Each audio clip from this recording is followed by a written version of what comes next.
कहते हैं ना कि किताबें आपकी सबसे अच्छी दोस्त होती है। जितनी पढ़नी है पढ़िए, बहुत जानकारी मिलेगी, बहुत इन्फॉर्मेशन मिलेगी। लेकिन अगर सब कुछ आप किताबें पढ़कर ही समझ जाएं, सीख जाएं, तो फिर स्कूल कॉलेज जाने की ज़रूरत क्या है। जी हाँ, जानकारी मिल सकती है, लेकिन अगर ज्ञान लेना हो तो आपको ज़रूरत पड़ती है गुरु की।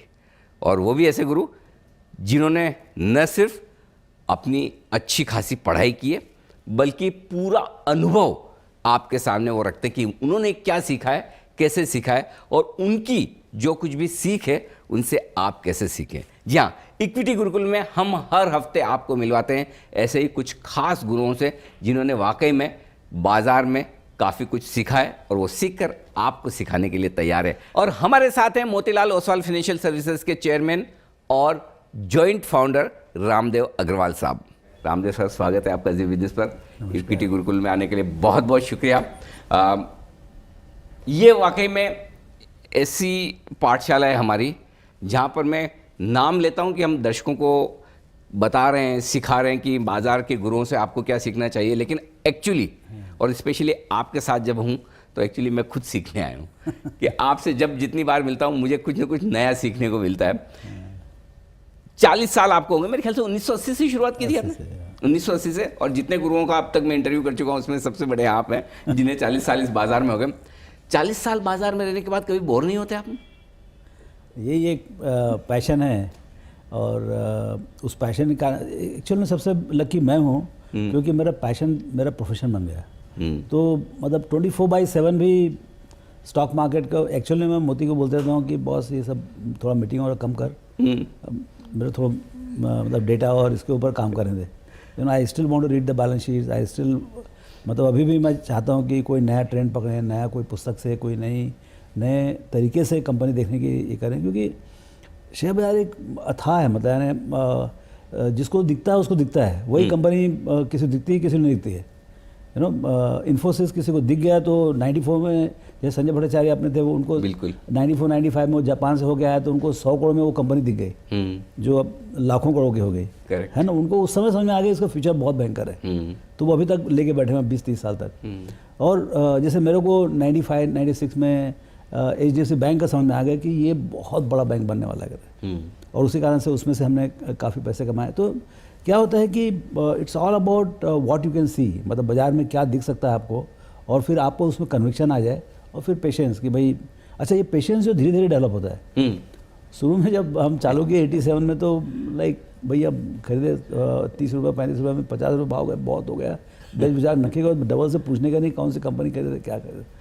अब वो धीरे धीरे जो है ना वो समझ में आया कि हमने बहुत पहले बेच दिए, वही 100 गुना हो गया, 200 गुना हो गया। तो फिर धीरे धीरे और जैसे एक्चुअल में मेरा गुरु मिला 94 मतलब 87 से 94 तक एज अ चार्टर्ड अकाउंटेंट, और बहुत पैशनेट हो गए। मैं मतलब बैलेंस शीट पढ़ता था और समझता था, थोड़ी बहुत वैल्यू समझ में आती थी उसमें क्लियरली कि ये 100 का चीज़ मेरे को 50 मिल रहा है, 30 में मिल रहा है, लेकिन क्वालिटी कुछ नहीं मालूम था। मतलब सब प्रमोटर कैसे हैं, कंपनी क्वालिटी कुछ पता नहीं। EPS P देखे सस्ता दिख रहा है, बुकिश नॉलेज, हाँ बहुत बुकिश नॉलेज था। और खोजते थे, और उसमें क्या था उतना अच्छा सर्च नहीं था, डिजिटल नहीं था, सर्च बहुत पुअर था। और आप यदि बैलेंस शीट पढ़ रहे हैं फिजिकली उठा के तो भी बहुत बड़ा काम कर रहे हैं। ऐसी वाली बात थी टिल अबाउट 94।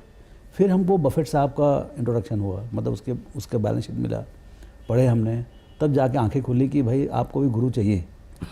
तो वो जो गुरु मिले, वो गुरु दक्षिणा जो हुआ उसमें बहुत फ़ायदा हुआ। उसमें हमको एकदम क्लियर रास्ता मिल गया, और उनके पीछे पीछे पद चिन्हों पे चलते चलते वो अमेरिका में चल रहे थे, हम यहाँ पर अपने देश में चल रहे हैं। बिल्कुल। और मैं हमारे दर्शकों से ये कहना चाहता हूँ कि अगर आपको वाकई में स्टॉक मार्केट में गुरु की ज़रूरत है, आपको इधर उधर कहीं घूमने फिरने ढूंढने की ज़रूरत नहीं, आपके सामने है। और हर साल जो नहीं, बफेट साहब है ना, हाँ, बफेट साहब है ही है, लेकिन हमारे लिए हिंदुस्तान में आप बफेट है। और सबसे बड़ी बात, आपकी हर साल जो वेल्थ क्रिएशन स्टडीज़ आती है वो रिपोर्ट्स लाजवाब होती है, और मैं उसको एक बार नहीं, कई बार मैं 2 बार 3 बार पढ़ता हूँ, तब जाके मुझे पूरा उसका ज्ञान आत्मसात होता है। लेकिन एक चीज़ जो आपकी पूरी अब तक की यात्रा में मुझे समझ में आती है, जो मैं हमारे दर्शकों को सिखाना समझाना चाहता हूँ, 40 साल, ये पैसे 40 साल में क्या इस वजह से बने आपके कि आप 40 साल तक बाज़ार में रहे, या फिर हर बार आपने ये कोशिश की कि कब मुझे खरीदना है, कब मुझे बेचना है?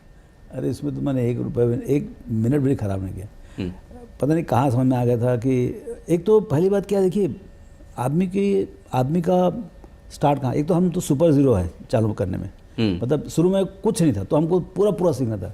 घर में फार्मिंग थी तो वहाँ पर से कोई ऐसा पुरखौती, हमको कोई नॉलेज नहीं था स्टॉक मार्केट का, कोई बैलेंस नहीं आता था घर में, कोई बिजनेस का बातचीत नहीं होता था, सो एकदम कोरा था। अच्छा, पूरा एकदम कोई माइंड में किसान और खेती वाला मामला। हाँ एकदम। अच्छा। तो अपने यहाँ मुंबई में आया, पहली बार ऑडिट वर्क किए तो मानो पड़ा सेंचुरी में समझ में आया, प्रीमियर ऑटोमोबाइल में समझ में आया कि इसके शेयर भी चलते हैं, वहाँ के फाइनेंस डिपार्टमेंट वाले लगे हुए थे काम पे, तो धीरे धीरे समझ में आते गया। फिर वो सीए में बैलेंस शीट पढ़ो ना जी, तो समझ में आता। तो क्या है कि आप जीरो से चालू करो ना तो एक बहुत उसका एक अलग तजुर्बा है। हर चीज़ सीखना है आपको, हर चीज़ सीखना है कि मतलब बैलेंस शीट कहाँ से लाना उसको भी सीखने का है, बैलेंस शीट को पढ़ना कैसे, उसको इंटरप्रेट कैसे करना और उसके बेसिस पे कितना खरीदना। अच्छा, पैसे आपका है नहीं, 0 मल्टीप्लाइड बाय एनीथिंग इज 0, तो आप कितना बड़ा ज्ञान ले आओ, लेकिन आपके पास स्टार्टिंग कैपिटल नहीं है तो आप कहाँ तक आगे बढ़ोगे। तो उसी कारण से आपको समय ज़्यादा लग जाता है। और उस समय था शायद गरीबी भी बहुत ज़्यादा थी कि मतलब सैलरी भी कितना मिलता था, 1-2 लाख रुपया साल का मिलता था, तो बचेगा कितना, 25-50 हज़ार रुपया।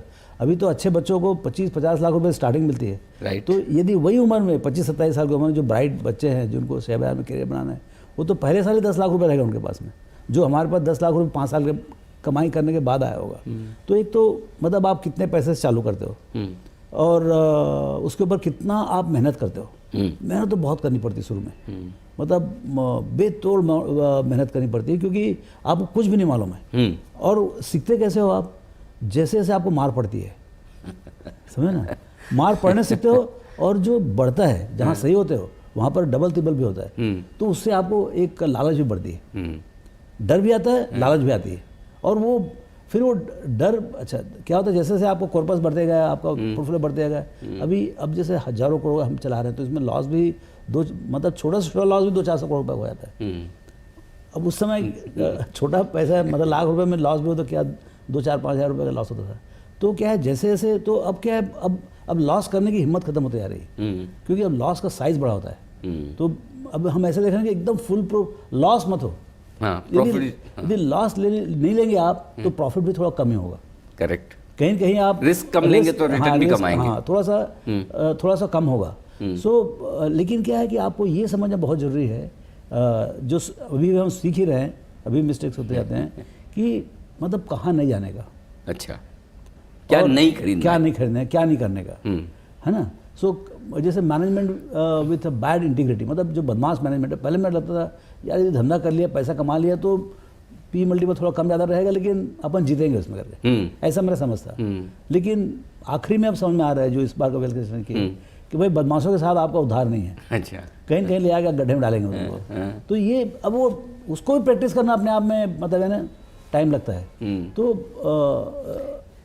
ये एक तो ये था। दूसरा ये कि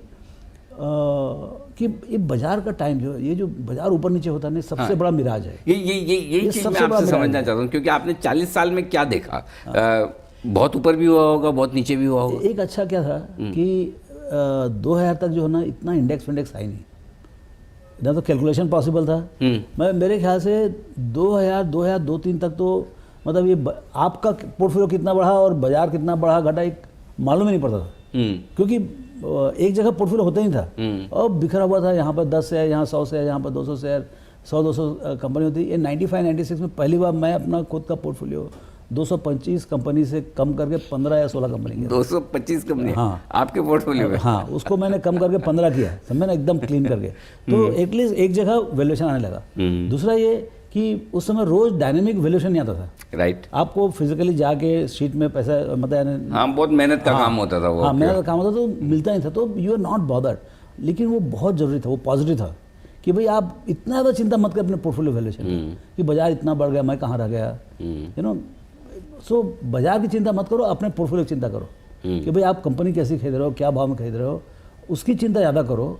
और उसका क्या बाजार आपको, आप जितना मेहनत किए ना उससे ज़्यादा मेहनत मिलेगा, उतना उससे ज़्यादा फल मिलता है। अच्छा। हाँ, आप यदि मेहनत से यदि कोई सही चीज़ खरीदे हो, अच्छी कंपनी रिजनेबल प्राइस में खरीदे हो और यदि कंपनी ग्रो हो रही है 15-20% से, आपको 25-30% रिटर्न। लेकिन खरीदे कब, ये भी तो बड़ा सवाल है। जिस दिन आपको समझ में आ गया उस दिन खरीदो आप।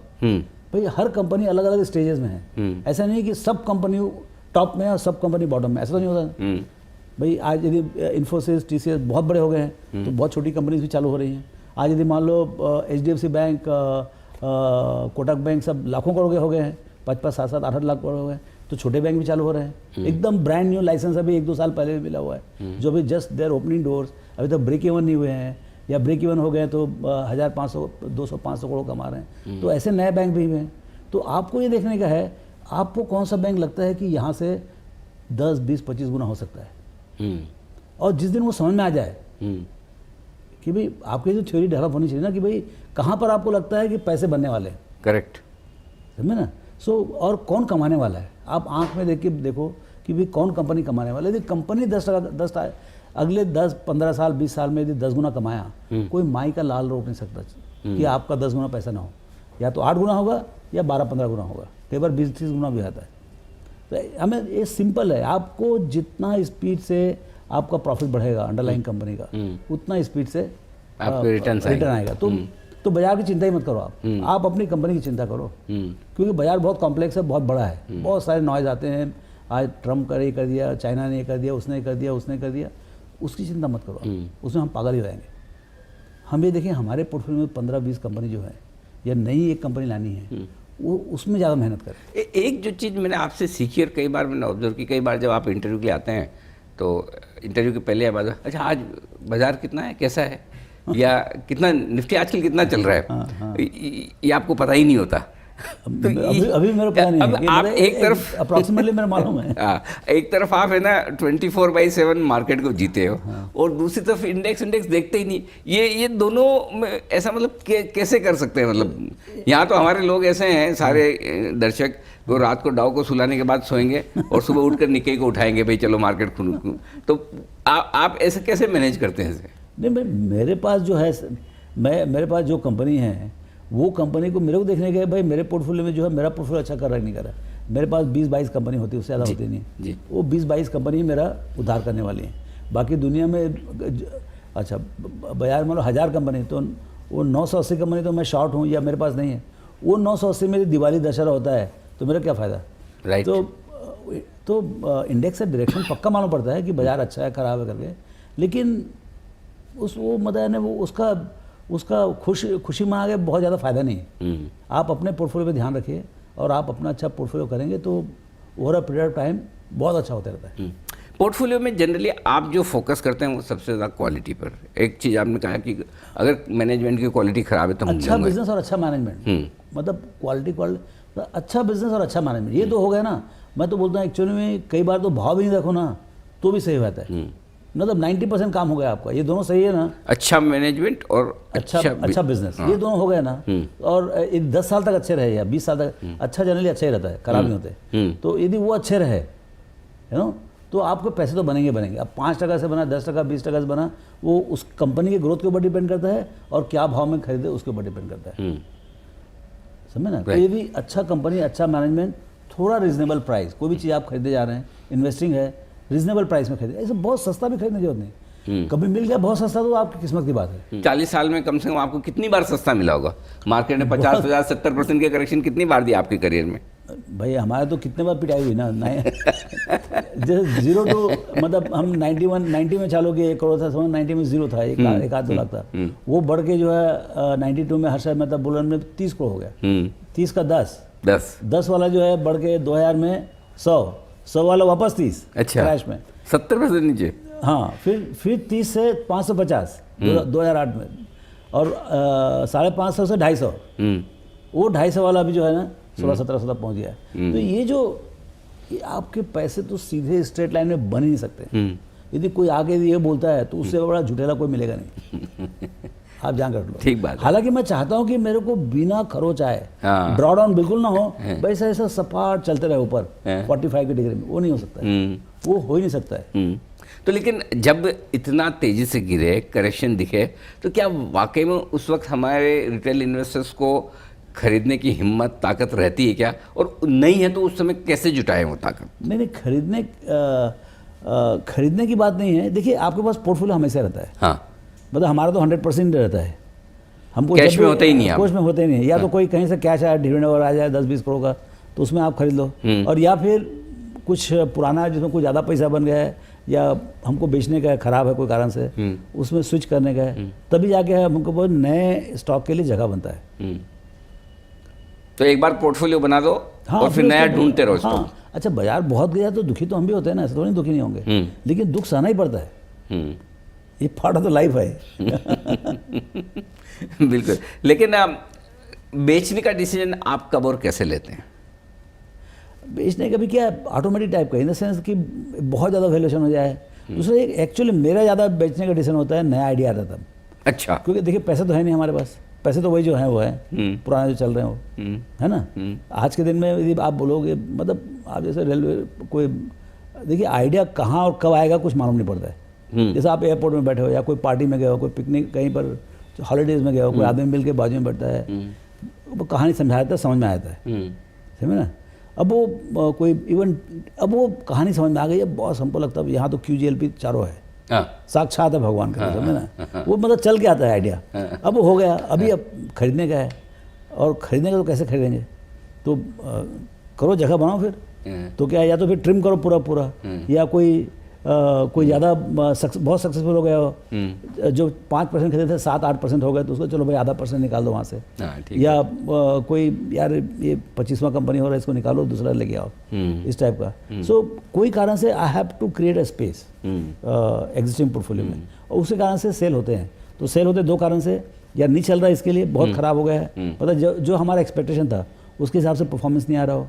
दूसरा ये कि कुछ बहुत ज़्यादा चल गया हो तो उसका डिस्प्रोपोर्शनेट साइज़ हो गया हो, तो उसमें से भी थोड़ा सा हम प्रॉफिट बुक कर लें, इस टाइप का। हाँ, अच्छा, आपने जो QGLP स्टडी बताई, क्वालिटी, ग्रोथ, लॉन्जिविटी और प्राइस, तो इन 4 फैक्टर्स को अगर रिटेल इन्वेस्टर्स को अपने पोर्टफोलियो में उतारना है, तो क्या उसके लिए आसान काम है? एकदम आसान है, एकदम आसान है, मैं एकदम बोलता हूँ, आसान है? एकदम आसान है, एकदम नेचुरल है।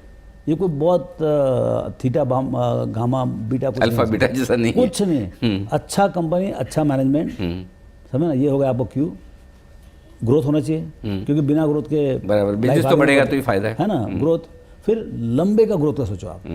अभी क्या है, जो शॉर्ट टर्म जो ग्रोथ है ना, वो सबको समझ में आ रहा है, अगले साल 2 साल का, अच्छा। तो हाँ, तो ये बाजार में अभी बहुत वैल्यूएशन है शॉर्ट टर्म ग्रोथ का। तो आपको यदि मान लो 20 साल का यदि आपका ग्रोथ का कॉल है, 10 साल का कॉल है, तो वो आपको जो कहानी जो है वो आपको बहुत रिवॉर्डिंग रहेगा। सो अच्छा, बाजार जो है जहाँ समझ में आता है, जैसे आज DMart का 100 का P है, किस बात के लिए? इसके लिए नहीं कि इस साल 50% ग्रोथ होने वाला है, अगले साल 25% ग्रोथ होने वाला है, इसके लिए कि ऐसा बाजार की समझ है कि अगले 10-15 साल तक 30-35% से उसका ग्रोथ होते रहेगा। ठीक तो, बात है। हाँ, तो लेकिन ये आपकी समझ है कि आपको जो बाजार की समझ, बाजार जो बोल रही है वो बात में आपको विश्वास है कि नहीं, और या आपको उससे ज़्यादा विश्वास है। कई जगह क्या होता है, बाजार को लगता है कि ये कंपनी में दम नहीं है, या 5% ग्रोथ होगा, 10% ग्रोथ, लेकिन आपको समझ है कि ये कंपनी कोई कारण से ये 15 से 20-30% ग्रोथ होगी, और बड़े प्रेम से 10-15 साल तक ग्रोथ होगी। तो एक तो क्वालिटी होगा, क्वालिटी में तो कॉम्प्रोमाइज़ करो ही मत आप। हाँ, खराब तो कुछ लेना ही नहीं है। खराब तो कुछ लेना ही नहीं, घर ही लेके आओ, आप सोने चले जाओ, छुट्टी में चले जाओ, पैसे कैश में रखो, लेकिन खराब कंपनी लाने के घर। एक चीज़ मैं ये समझ लिया। दूसरा ये कि ग्रोइंग कंपनी लेके आओ, अच्छी लेकिन ग्रोइंग कंपनी, जिसमें ग्रोथ का प्रॉस्पेक्ट हो। जैसे नए बैंक्स हैं, तो उनके ग्रोथ का तो अथाह है ना, तो मतलब बैंकिंग इटसेल्फ 15% से ग्रो होता है, और यदि आप 0% मार्केट शेयर से चालू करोगे, तो जैसे SBI 20-22% पूरे बैंकिंग का है, यदि आप अभी चालू करोगे, यदि आपको 25,000 करोड़ भी आपका बुक में रहेगा, तो भी वो 0.1% में नहीं बनता है। तो मतलब आपको बहुत जगह यदि आप सक्सेसफुल है ना, तो आपको ग्रोथ का प्रॉस्पेक्ट होना चाहिए, और उसमें आप में कैपेबिलिटी होना चाहिए कंपनी में कि भाई वो ग्रो कर सके। सो आपका हो गया Q और G, और लंबे की बात करी थी लॉन्जिविटी का, वो तो जितना लंबा रखोगे उतने ज़्यादा पैसे। और फिर ये सब के लिए आप पैसे रीजनेबल भरो, ऐसे उल्टे सीधे दाम में मतलब लेने से हो सकता है तकलीफ हो जाए। ज़्यादातर हमने देखा है बहुत महंगा, पॉपुलैरिटी और परफॉर्मेंस एक साथ नहीं आता है। यस, बहुत पॉपुलर कंपनी में मतलब ना पूरा भाव होगा, समझ लो आप, कुछ बचा ही नहीं है, वो मालिक को नहीं मालूम कि क्यों है ये भाव है। ठीक, जब मालिक को नहीं समझ में आता कि क्यों है ये भाव ना, तभी थोड़ा समझ के खरीदने का। लेकिन एक चीज़ है, जब आप क्वालिटी की बात करते हैं, तो क्या ये समझना ठीक है कि अगर आपने क्वालिटी प्राइस के साथ आती है। हाँ। सस्ता लेंगे तो क्वालिटी नहीं होगी। तो अगर ऐसा नहीं, गलती ऐसा से, नहीं, ये गलत बात है। अच्छा, यही तो विजडम है कि आपको क्वालिटी देखो, हाँ, और रिजनेबल दाम में खरीदो। अब जैसे देखिए HDFC लाइफ, मैं मतलब एक एक कंपनी का बता रहा हूँ जो मेरा तजुर्बा है उसके हिसाब से, या भारतीय टेली 2003 में, तो क्वालिटी तो था ना भाई, कि मतलब सबसे नंबर 1 कंपनी था वायरलेस में, और लीडर था, और पूरे कंट्री में टेलीफोन ही था, क्वार्टरली ग्रोथ 100% था।